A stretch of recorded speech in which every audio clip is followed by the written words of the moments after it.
quelqu'un qui suis tombé dans l'informatique très très tôt. Ça c'était un peu classique parmi les gens un peu tech. J'ai commencé à programmer quand j'étais tout petit. Après j'ai fait des études assez classiques pour faire de l'informatique. J'ai eu la chance de pouvoir faire des études qui correspondaient à ce que j'avais envie de faire. C'est plutôt une bonne chose. En faisant beaucoup à côté.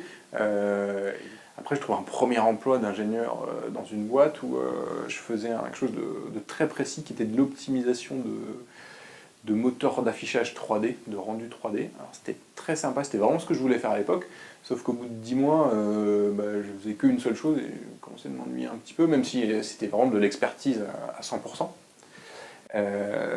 Et donc j'ai voulu faire une thèse, et j'ai trouvé un sujet de thèse, donc je suis parti pour 3 ans en thèse, avec un point assez intéressant, c'était une thèse financée par une entreprise.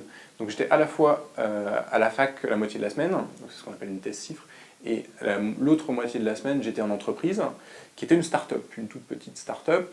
À la fin de ma thèse, j'ai créé la société qui s'appelle Planorama, avant d'avoir fini ma thèse. Donc ma fin de thèse était assez dense, avec à la fois la création de la société, plus la rédaction de thèse, il faut bien s'occuper. Et donc j'ai créé Planorama en avril 2009, et 4 ans et demi plus tard, Planorama c'est une société qui est